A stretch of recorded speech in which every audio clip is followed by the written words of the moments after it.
Hello, everyone. Um, Welcome and thank you for joining us for week 2 of Beyond the Border, the realities of migration in Central America. My name is Patrizio Piraino, and I'm the director of the Ford program in Human Development Studies at the Kellogg Institute. Today, my job is very simple. I'm here to represent the Kellogg Institute and to tell you that we're very happy to co-sponsor this series along with Pulte Institute. So today we will be joined by Central American policymakers and researchers to analyze the role that governments, civil society, and the private sector play in regional development. We're sure you'll find today's meeting to be insightful and engaging. In my role as director of the Ford program, I am particularly interested in ways to promote the human dignity of every person. And of course, that includes migrants. In fact, we have a few projects focusing on evaluating programs that seek to better integrate and dignify migrants. If I can summarize them in one word, these projects essentially look at ways to go beyond this separation between us and them. In a sense, a lot of the propaganda is about dehumanizing migrants or making them different than us. And our programs look to see how we can avoid that type of narrative. So this fits very well with this series, and that's why I'm here. All right, so that's, I guess, enough from me. I'm just going to welcome our moderator, Dr. Tom Hare. Those of you who were here last week will remember that Dr. Hare is a senior researcher at the Pulte Institute. He co-directs the Central American Research Alliance there. He has worked on Central America for many years. He's evaluated development programs with a focus on rule of law and human rights. He's got experience working with various agencies, the Department of State, the United Nations, corporations. He authored a book called Zonas Peligrosas about the challenge of creating safe neighborhoods in Central America. Tom holds a master's in development policy from Georgetown and a PhD in public policy from St. Louis University. So I'm really looking forward to hear the conversation today. So over to you, Tom. Thanks a lot, Patricio. We're especially delighted to have the Kellogg Institute as our co-sponsors for this series. And we definitely look to you and your work with the Ford Family Program as an example of how research and evidence can promote human development and dignity. So thanks for that great example in your leadership. So last week I shared my Central America origin story and how I came to dedicate my work to the region through the various relationships I've formed over the past few years. And it was those same relationships that led me to want to study how the phenomenon of violence grows and is perpetuated in communities, countries, and regions, and is one of the large push factors for migrants from Central America. And this really impacted me profoundly during my time living and working in Central America, when I would be comforting my friends as they dealt with the loss of fathers, brothers, and other family members to violence. And it was especially impactful to me as someone who grew up in a quiet suburb in the Midwest. And I especially will never forget the funeral for a friend's brother, who was shot just while driving his taxi down the wrong street. And once you experience something like that, it's really hard not to ask yourself, what can I possibly do to help? What's my role in this situation?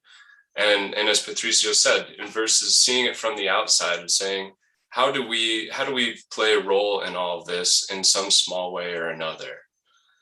So, and as it turned out, I had an interesting comparative case in my adopted hometown of St. Louis, where violence has challenged human and economic development for some time, as many of us know. So I was curious to see if there were similar circumstances that were true in Central America as in St. Louis. And at the time, I was working for a nonprofit that helps to train and support legal institutions in Central America.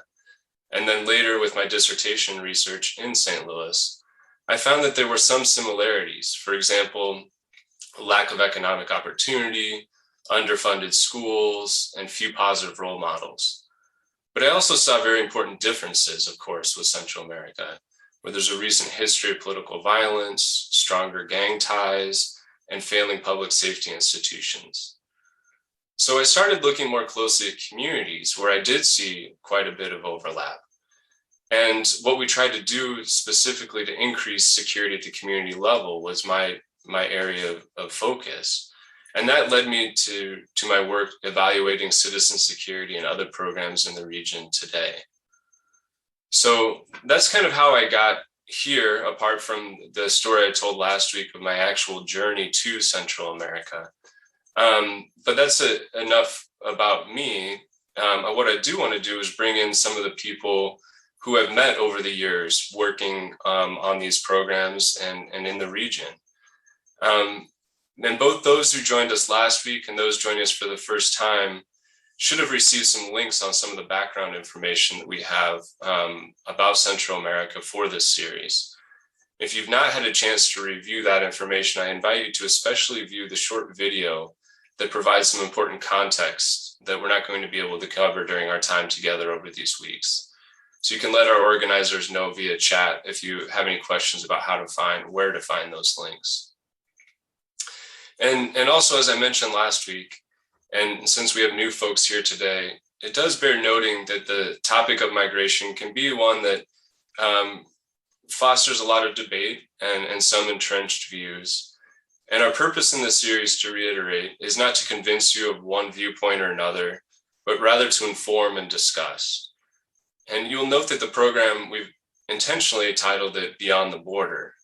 And while we cannot, of course, ignore what's happening at the border and within the United States, especially given the recent influx of Haitians arriving at the border, our focus during this series is on the region itself and the realities that Central Americans face that are so difficult that many are forced to leave their homes in search of a better life elsewhere.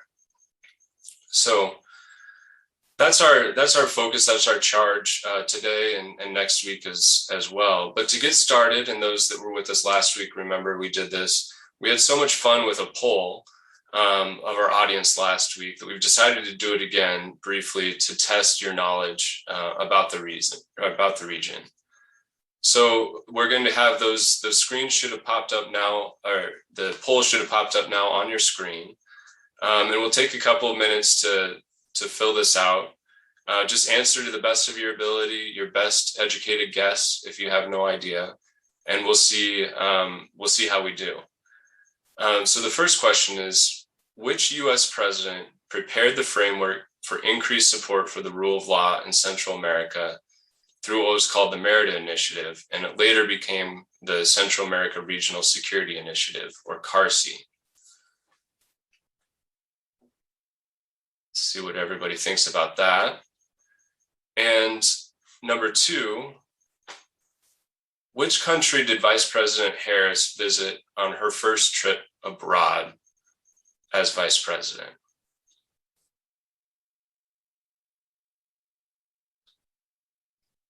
See who was reading the news back in about June. And the third one, which was the first country in Central America to declare independence from Spain? So just in the last month, there have been some celebrations for the bicentennial in Central America. So let people fill out here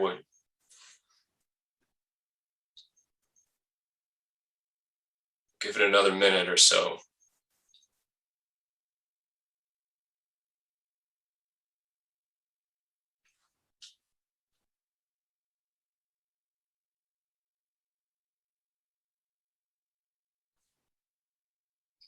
Getting over half of you have participated. You're thinking hard. That's good.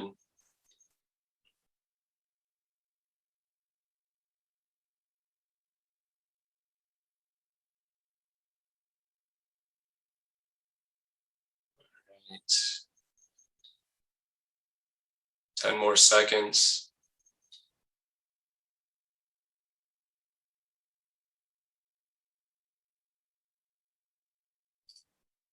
Okay, so you should have the results up on your screen now of what people chose, what they thought. Which US president started the Merida Initiative, which later became CARSI, or the Central America Regional Security Initiative. And it was actually started under George W. Bush. So about a little over a third of you were right about that. And then the Obama administration really took it and ran with it from there. So good job to those of you who knew that. And the first country visited by Vice President Harris was Guatemala. So many of you got that right. Her first trip abroad took her to Guatemala. Actually, first, she was en route and had some troubles with her plane, and so they weren't sure where she was going to land first, and they ended up going back to Andrews. So she almost landed in Mexico first, which was the first country in Central America to declare independence from Spain. So this was a trick question. The entire region did declare independence all at the same time. There weren't individual countries at the time, but regions within a unified Central America. So all 5 of the countries listed here, which includes the sort of northern triangle countries of Guatemala, Honduras, El Salvador, but also with Costa Rica and Nicaragua, declared independence at the same time. So they all just celebrated 200 years of independence from Spain. So thanks for participating in that. I hope it was interesting, and we learned a little something right off the bat. So one last note before we turn to our guests. We do ask that throughout this time together that you use the chat function to submit any questions you might have for our speakers. Go ahead and do that as it comes to mind as we're talking, and we'll keep track of those, and we'll try to get to as many as possible at the end of our time together today. So now on to our speakers. Last week we focused on the realities in the region from the viewpoint of a couple of researchers looking as objectively as possible at the challenges, things like unemployment, gender-based violence, and others in the region.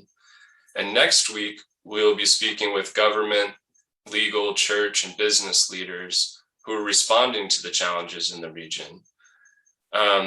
And no matter how connected we are as researchers, practitioners, or policymakers, we try to keep a healthy distance at times from our topics.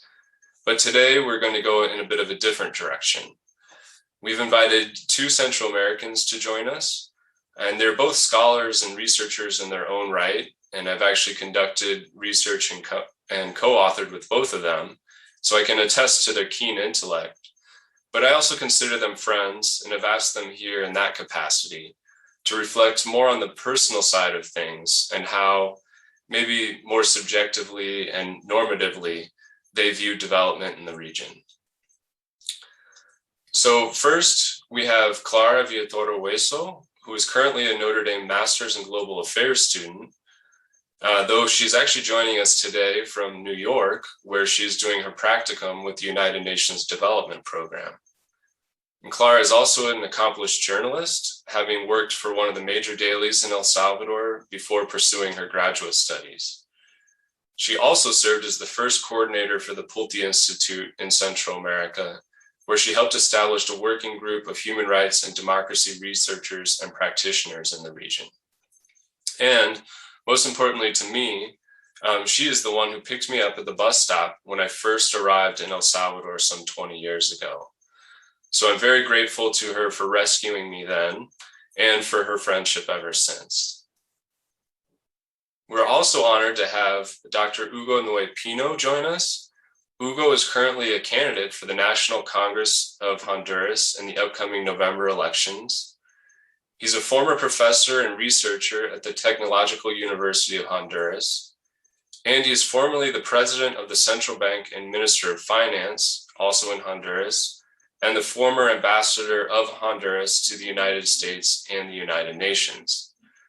Hugo also served as the executive director for Central America for the Inter-American Development Bank, and as a senior advisor to the director for Central America at the World Bank. And Hugo holds a doctoral degree in economics from the University of Texas at Austin. So welcome, Hugo and Clara, to these dialogues, and we're honored to have you join us. So, and Clara, I'd like to start with you maybe. And as I mentioned, you're originally from El Salvador, and you're currently a master's in global affairs student at Notre Dame, and where you're in this peace studies track. Could you share a little bit about how your personal experience contributed to the desire to pursue peace studies? Sure. Thank you for having me today, and and thank you for that story, Tom. Now people can know that I'm kind of old with that story about the bus, picking you up at the bus station. And yes, right now I'm part of the Master of Global Affairs at Notre Dame with the Peace Studies track. And this is my second master's degree, just to clarify. I have been very grateful. I'm very so I have had scholarships, so I had access to educations, but the first one was on multimedia journalism. In the recent years, given my work exactly with the Pulte, as you mentioned, helped me to end up like more involved in the development field. But the peace studies part of the MGA program caught my attention because I have been trying to understand peace since I was very young, basically. As you mentioned, I'm Salvadorian, and I was born in the middle of the Civil War there in El Salvador. So my own experiences with the conflict and the post-conflict period awake my interest in peace studies and all kind of violence. Unfortunately, El Salvador, like other Central American countries, face an increase of criminal violence after the peace accords, to the point of having violent years with an average of deaths that it was very similar to the ones during the conflict. So as a child, I witnessed part of the violence from the war. And then all growing up as a journalist, as you mentioned, I was a journalist for a few years. I also witnessed both criminal violence and structural violence. And for those who are not familiar with the idea of the concept of structural violence, is basically a kind of violence or harm that people get that is not very evident, that comes from some social structures or social institutions by preventing them from meeting their basic needs. And as a journalist, I witnessed that a lot. And I also try to denounce that in the things I was publishing in my articles. And I got in trouble for that as well, because that's part of the reality in Central America as well. So probably that's how I can relate my personal experience with my current track on global affairs and peace studies at Notre Dame. And just to say that I'm still putting together all the pieces of this puzzle that with all my experiences and what I'm learning at Notre Dame to kind of understand better what peace means. I hope that answered your question, Tom. Yeah, I think so. And I think it is interesting that you're bringing your firsthand experience into the classroom and sharing it with your classmates and your professors. And I'm sure that deepens the level of engagement, of the topic. This topic for those of us sitting, in the Midwest, yes, maybe it happens in our cities and places that we see, but we haven't experienced it in that deep way that you and others have. And so that's a really unique perspective, I think, that you bring about peace. And we'll unpack that a little bit more as we go along. But your story is also unique in that you're now at Notre Dame pursuing your second master's degree, as you mentioned. And how do you think, in some ways that is a really unique experience compared to other Salvadorans, but in other ways, your story is very similar to other Central Americans who have migrated and made their way to the United States. Yeah, as I mentioned, I have had the privilege to have access to education through different scholarships. And in that sense, I was lucky. In that sense, I'm not like any other Salvadorian, sadly. Actually, in the program, in the International Peace Studies program, I'm the first Salvadorian in 30 years that program has existed in Notre Dame. I'm the first Salvadorian student. So that's also important to mention. But as any other Central American, talking about migration, yes, I have relatives in the US who migrate precisely during the Civil War. And in fact, I have more relatives here in the US than in El Salvador, because I grew up back in Central America with my nuclear family, just my mom, dad, and siblings. And all our extended family was here in the US. So somehow my family was like the other phase of migration that we always focus on. Like we were the people who stayed in the home country despite the hard situations. So because of that, migration has been a topic that has been very interesting for me. And with the Pulte Institute, we have some work on that. We did a set of conferences on Central American migration, and also like other like a policy brief and other kind of activities. So I just want to say again that I recognize my privilege in the sense that I have access not just to education, but also I have lived abroad here in the US and also in Europe in another kind of migration, the legal one, the one that is accepted and that is cannot compare with the undocumented Central Americans who come to the US or Europe. But still, I'm a migrant. You know, international student is just a fancy name that points out our migration privilege. And I recognize that. But because of this whole background, I want to take advantage of that privilege and keep working on the migration policy field.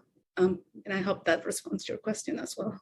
Yeah, certainly. And I think one of the things that's interesting that you mentioned is especially that, you know, your nuclear family was the one that stayed in El Salvador when, you know, all of your aunts and uncles, cousins came to the United States. Was it then, you know, in your mind or discussion in your family ever that it wasn't just a question of if, but when you all would go, or was there something different about, you know, your parents that they decided to stay there? Yeah, they decided to stay there when they just got married, and all the family came to the U.S. basically, or my mom's family mainly, and yeah, eventually my dad, because of the economic situation, he came actually as an undocumented migrant. He was here in the U.S. for 5 years because of the Hare situation right after the peace accords in El Salvador. So, but he didn't want us to. He didn't want my siblings and I to come to the U.S. He wanted us to stay in El Salvador despite the hard situation because he thought that our identity was important and you know, like have this sense of being Salvadorian 100%. And I have to say, it's some kind of research that I would like to do, especially like when I talk with my cousins who were born here. These identity things that they don't feel that they belong either to the U.S. or the El Salvador because they never have been in El Salvador. Some of them don't even speak Spanish. So it's a very interesting, migration is very complex and I think it's very interesting. There are many ways that we can study and there are many elements that we can take into account when we're talking about migration. But yeah, my family was that other phase. So we stayed, but eventually my dad came, but he was just here for 5 years and then he came back. Yeah, great. Thanks a lot, Clara, for sharing all of that. Let's get Hugo in here. Hugo, you're an accomplished, as we heard from your bio, an accomplished economist, diplomat, and then later you turned around and begun to teach that as a professor. And now you're running for office, for a public office, I think for the first time. Can you share a little bit about what led you to the decision to run for office and how your past experience led you there? Hi, Tom. First, I would like to thank the Kellogg Institute and the Pulte Institute for Global Development for the invitation to participate in these conversations on poverty and inequality. Actually, this is the second time I am participating in the political process in my country.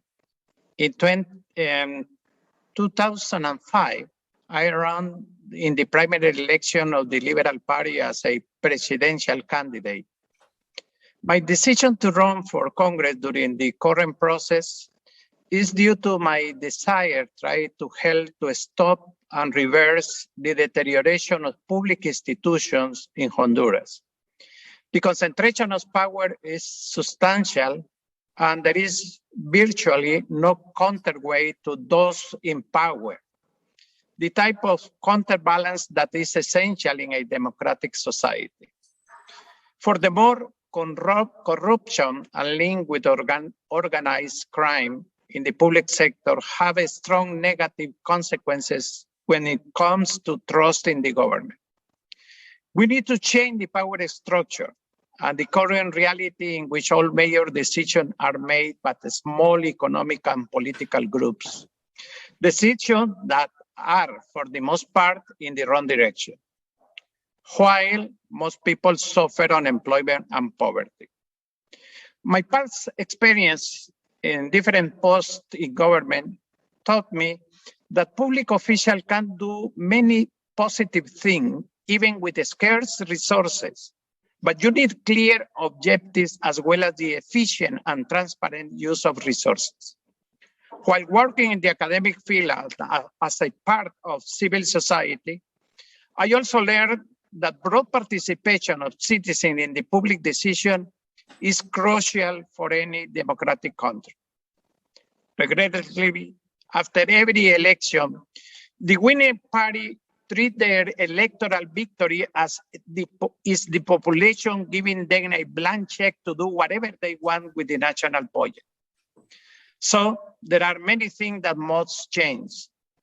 I don't believe it would be easy, but at least I, along with other members in my party, will try to make positive changes if elected to Congress. Great, yeah, thanks, Hugo. You certainly highlight some of the real challenges that are these entrenched interests, especially in Honduras, but in other countries in the region. And now to bring us back a little bit to migration specifically, a couple of years ago, we were in Washington, D.C. together, and you told the crowd at that time that what was missing, especially in the region, is this idea is hope, the simple idea of hope, that people, especially youth, had little or no hope in the future if they stay in Central America. Do you think is still true? Or have there been any positive developments to instill more hope? Yes, Tom. Unfortunately, hopelessness is still prevalent in the region. Government in the north part of the Central America don't respond to the need of their populations. Jobs are scarce, corruption and violence are high, and public policy are inefficient. For example, tax structures are very regressive. That means that most people pay taxes on production and consumption instead of paying taxes on income or wealth. Economic elites enjoy tax exemption or simply they evade taxes. Public expenditure is not used as a development tool.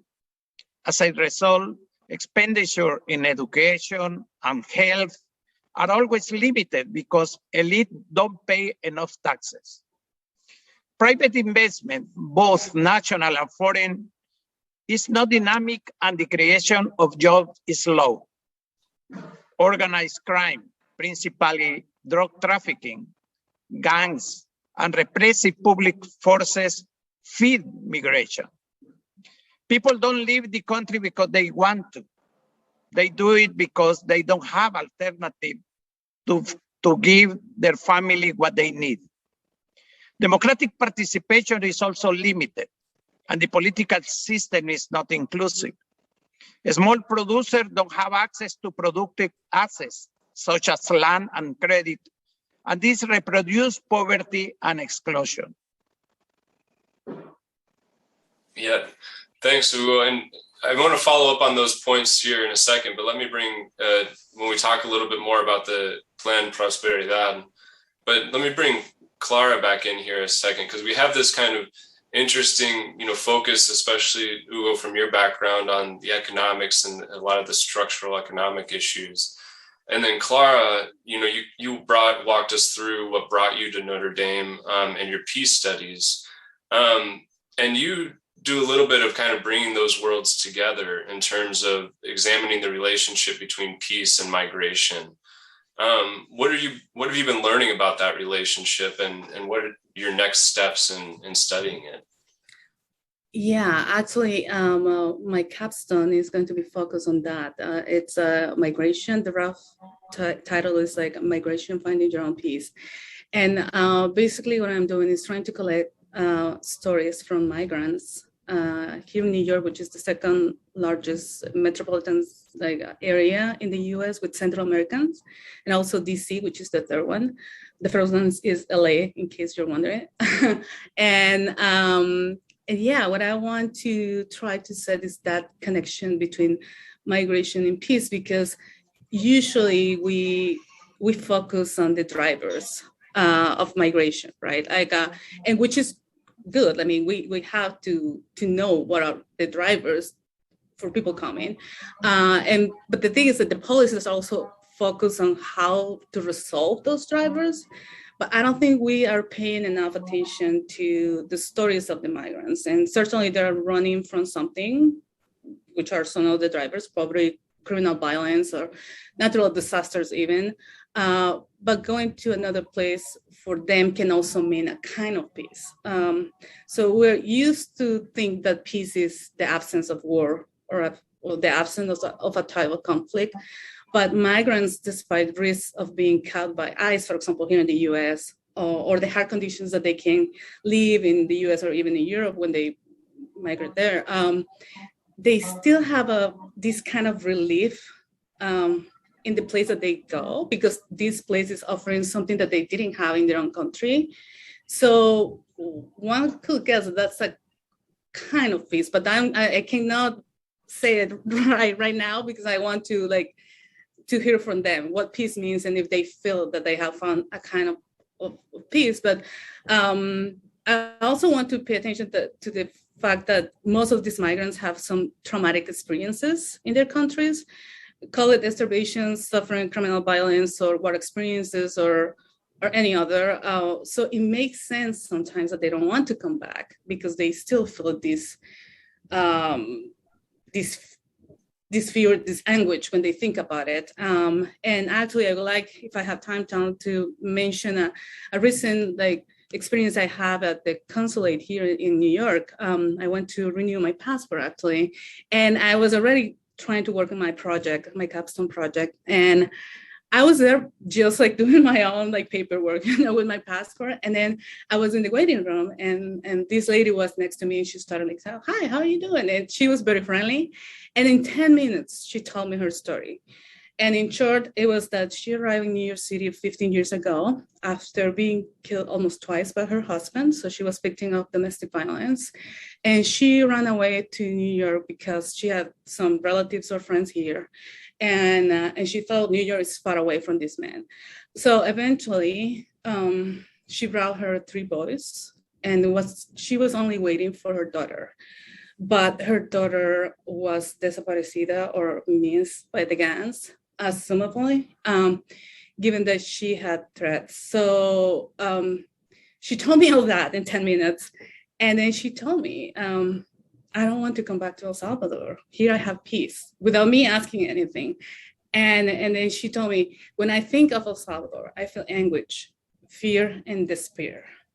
And to me, that confirmed that my capstone is a kind of research that is worth to do.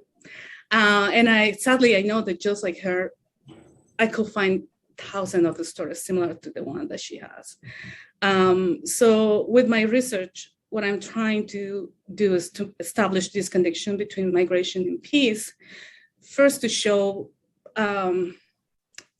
what is the experience of the migrants, because again, sometimes we focus so much in the drivers, which are, again, it's need to study. We need to keep working on that. But it is also good to pay attention to their voices and to know what's going on with them. So work on the drivers is necessary, but there are already migrants here.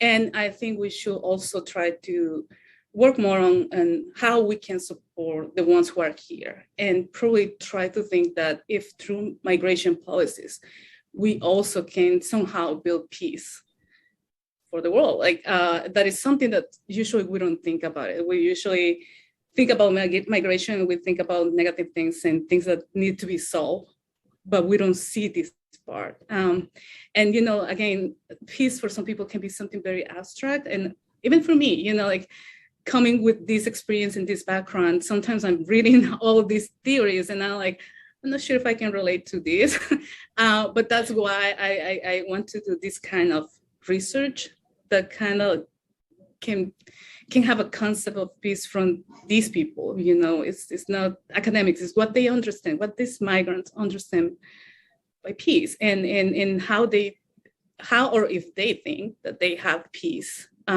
being in another country far away from their home country, and if they feel that they're flourishing, as we say, in integral human development in this other country, and just like through that try to see if we can also see that side of the migration, because it's very complex and it's hard just to try to study one dimension of it, and see if we can, by establishing that connection, we can also try to see migration policies as a way to build peace as well.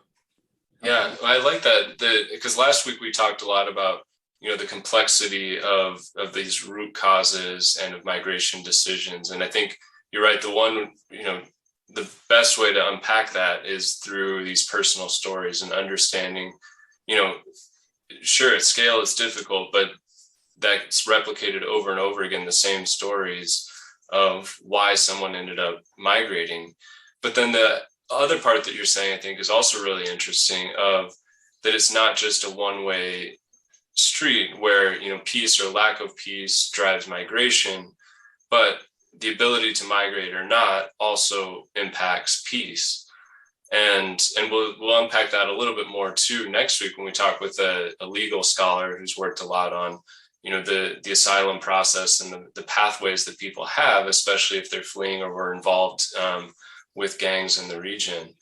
And I think that's true too of a lot of what Hugo's talking about, and what we've collaborated on in the past, Hugo, of this, it's not just the lack of economic opportunity, and seeking new economic opportunity, but what that then means for, investment and driving larger growth in the region, whether it's through remittances or foreign direct investment. And, if there is a flow of migration, that impacts the ability to have this economic growth. And we particularly looked at in our book chapter together about an economic development plan in the region called Plan Prosperidad, or the Prosperity Plan.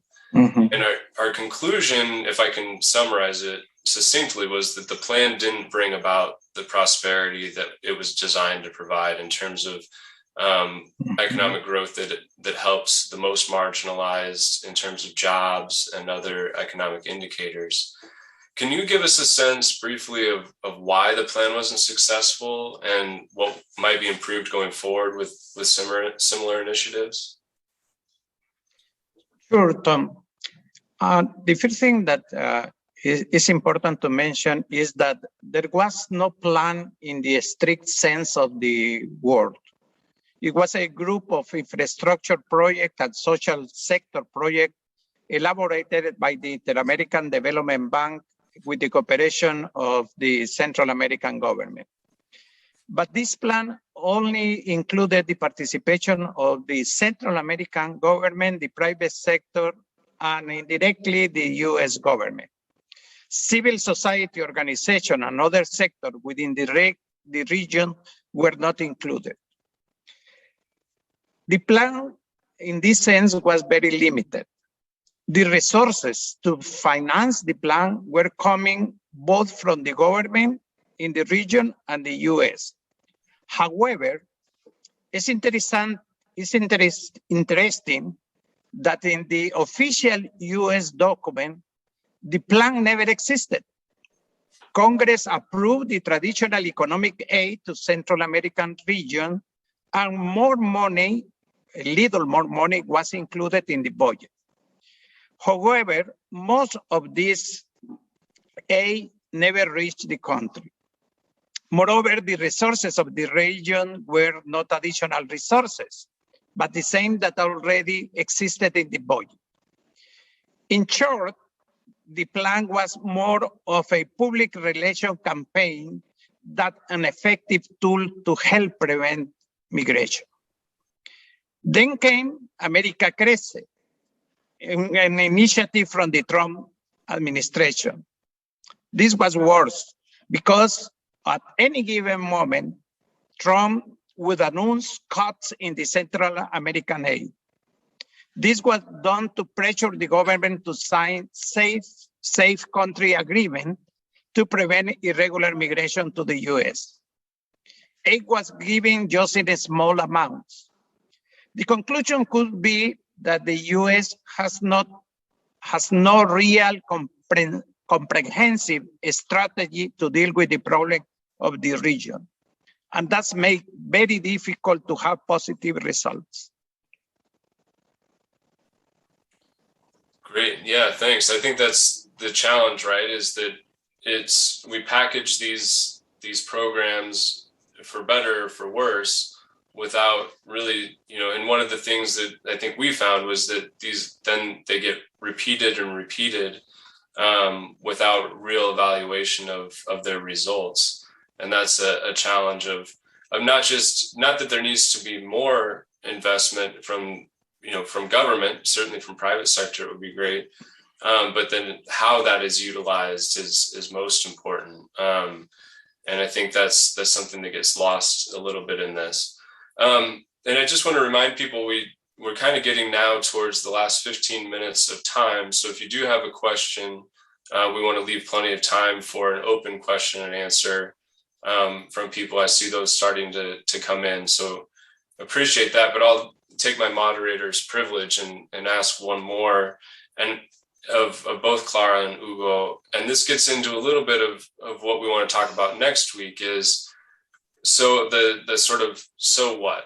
So we have, we've kind of outlined a lot of these challenges, but now based on your experience, what is the most important, the one or two most important things that, whether it's the local governments in the region, the US government, regional groups can do together, or even the private sector and business? What, if there were one thing that you think people could prioritize, what would that be? So maybe Hugo, will continue with you.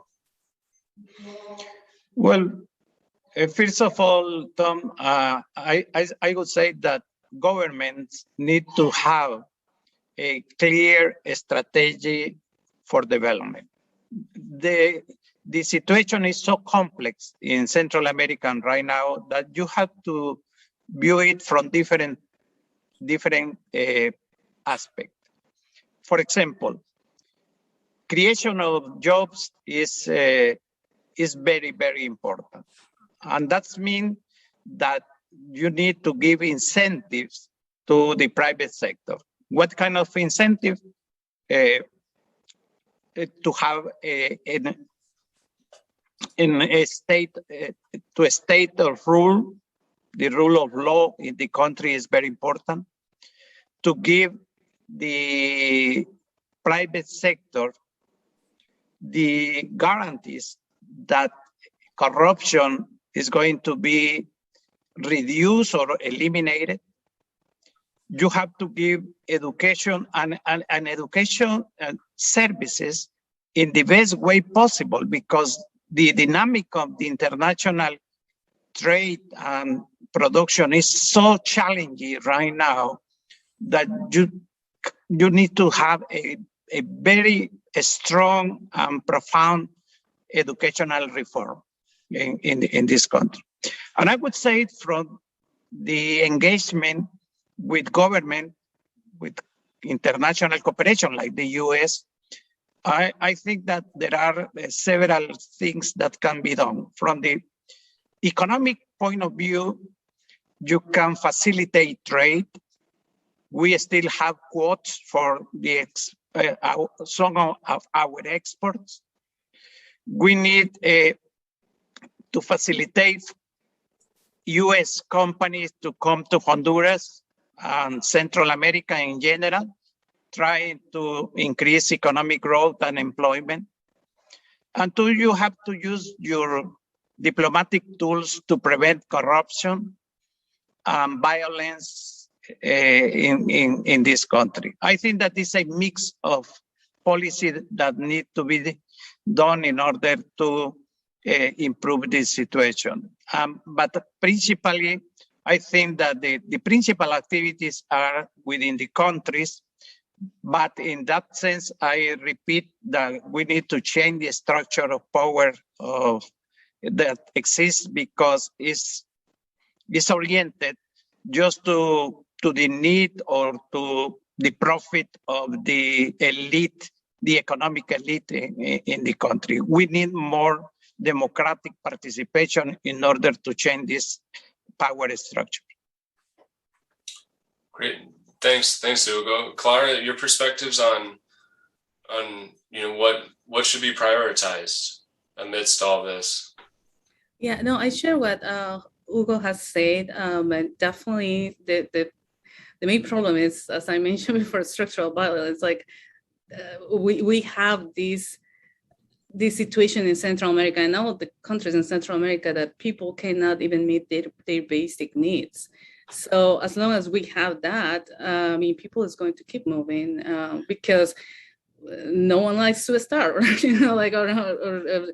that is something like, we usually talk a lot about the criminal violence, but also like just the fact of not having the minimal, not having food or not having access to health or education, as we mentioned. Obviously, those are drivers as well. So I think that I share what Hugo just mentioned, that definitely some policies are needed, but also I will say that policies themselves don't do a lot. Like we need also like different actions, and for that, I think like everyone working from different areas can support. Like, like if you do your work from an organization, an NGO in Central America, you're collaborating to that. You're trying to do your part of the job as well, right? Like if you work for gender equality, you are also collaborating to the situation. So I mean, migration is complex and it's multi-causal. So it's not that one single thing will solve the hard situation in Central America. So I really think that we all, from whatever we are, we can do something as long as we keep in mind that our work can transform some lives, even if it's just a few. I think we will be doing something. Great, thanks. Yeah, I think you make an important point about while we need policies to create the structures and maybe the resources to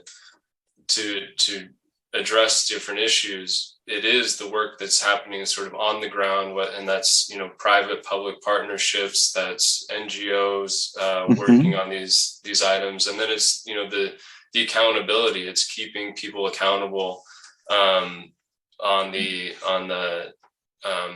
once those policies are in place, that they're actually being implemented, that services are being provided. And I think certainly I think we saw a lot during the pandemic, a lot of challenges with that, right? Of different funds that were being made available, but then what was the actual use of those? How were those services delivered to the population that needed them, if at all? And there's a couple of unfortunate emblematic cases of that in the region and elsewhere. Okay, so moving on to a couple of other questions that are coming in.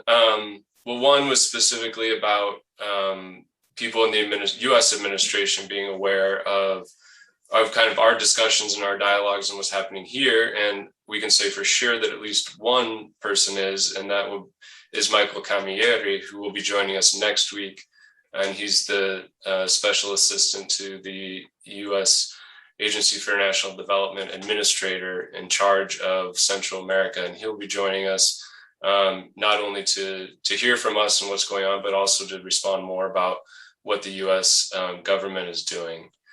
Another question is coming in about the challenge in engaging, and this is kind of what we were just talking about, but a little different angle, the challenge of engaging with the current governments in the region, given the recent revelation of ties to cartels in Hondurus, the sort of muzzling and quieting of anti-corruption prosecutors in Guatemala, and sort of this pretty rapid slide towards authoritarianism in El Salvador.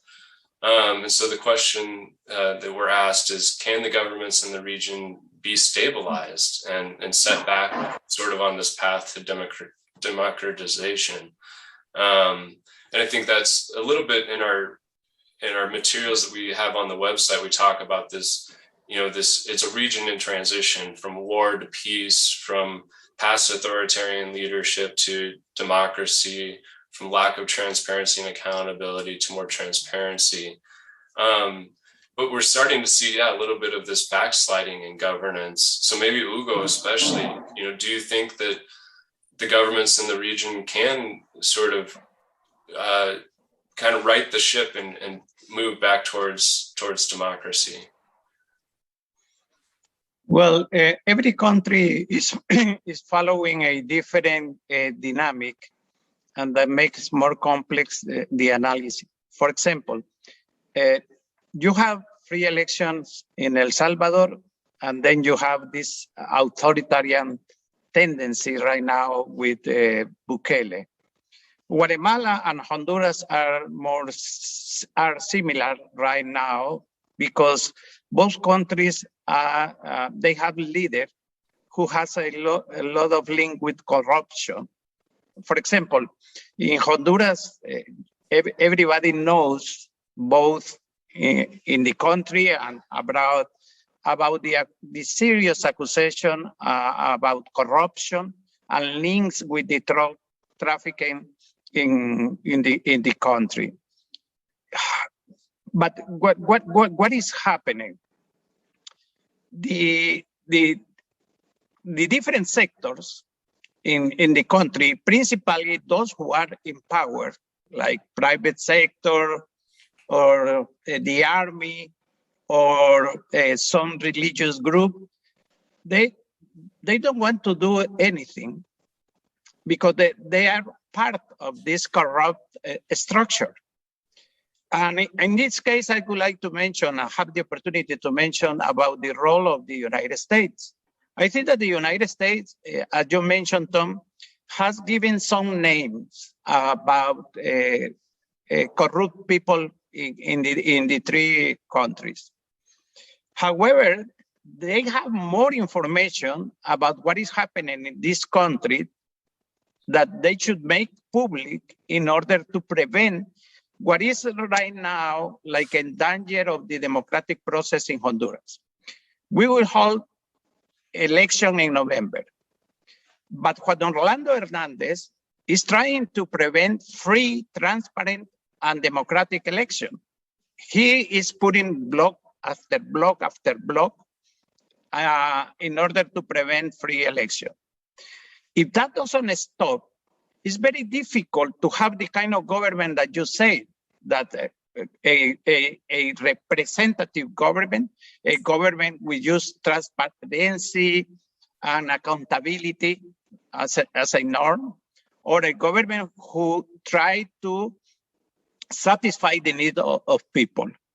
In other words, that you need democratic process, state, the rule of law in the country, but sometimes that doesn't happen within the country. We don't have enough pressure for the international community to change the situation. Let me finish with this. These elections are very, very important because these elections are going to decide if Honduras is run again, but the corrupt structure that has been in power for 12 years, or have the opportunity to change and open a process in which there is the light at the end of the tunnel. Thanks, Hugo. And I think that's a great way, to summarize sort of where things are at in Honduras, if I might, because I think in 2017, we saw an electoral process that was mired with corruption, blatant corruption that has been documented by numerous groups and entities. And so this is, as you say, and that the repercussions from that, not only in the elected officials and who's been in power then for the past 4 years, but the pressure that was put on to people who were opposing the results of the elections. Just one last best chance to put some pressure on. And I think the eyes certainly of those following the region, the eyes of the world are on Honduras and this upcoming election to say, and timely as it is, that it coincides around the same time as the elections in Nicaragua, which are also very clearly not democratic, or more so are clearly not democratic. And that's, as you point out, it's not hyperbole to say that that could be Honduras in 4 more years if the elections aren't free and fair. And that's, I think, something we should all be mindful of.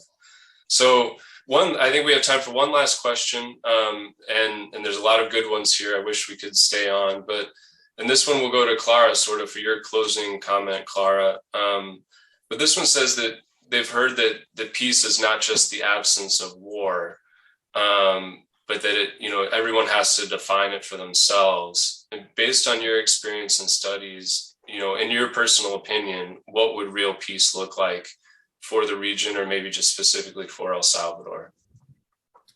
Yeah, I think it's really interesting because usually in academia, you can find, as I say, very abstract concepts of peace. But personally, for me, yeah, peace is something that it has to be built for the whole society, not just something that, in the case of El Salvador, a peace agreement, for example, it was neat, but it didn't mean that a peace agreement will bring peace necessarily.